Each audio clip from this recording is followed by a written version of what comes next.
I started in news knowing that I really wanted to do sports, but my main focus was being a broadcast journalist. So I just wanted to be a broadcast reporter. I wanted to be on air, and so I just started where I could.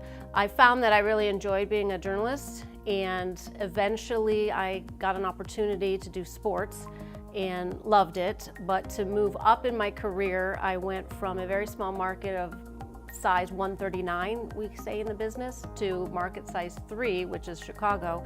And in order for me to do that, I had to go back to news. And I was willing to do that, even if it meant spending the rest of my career in news.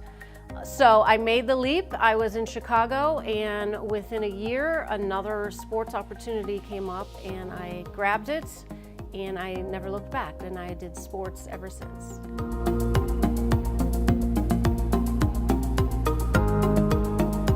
One of the biggest obstacles is always, and continues to be, people thinking you don't know what you're talking about.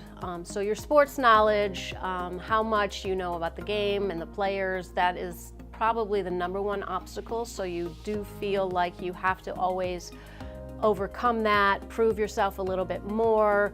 You're really not allowed to make mistakes. And while we never want to make mistakes, we are human.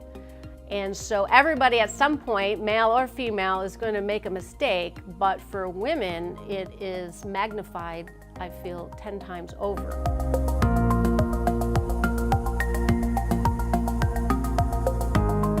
I think people think, especially later on in my career when I became a mother, they don't think you should still be doing this, you shouldn't be out there, shouldn't you be, I've had people ask me, shouldn't you be at home with your baby right now?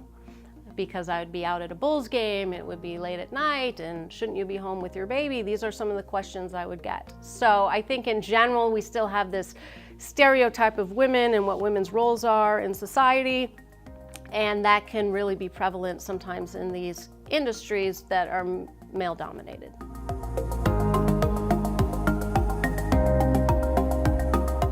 It was an 80-20 most of the time. There were some stations who had no women in their sports department. There were some who you have the one. We always have a token one. We had 2, so the ratios were just always off. So I do hope and I envision a day when, I don't know if it will be 50-50, but it will just basically be you're hired because you're good at what you do, and it doesn't really matter if you're male or female.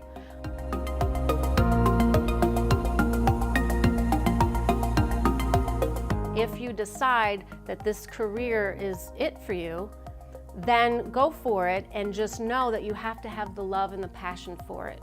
Because without that, these things will start to wear on you, and they will start to get to you, and then you'll start to question whether or not I should be doing this, do I want to be doing this, am I good enough doing this? So just be very clear for yourself what you want professionally and personally, because it will help you when times get tough.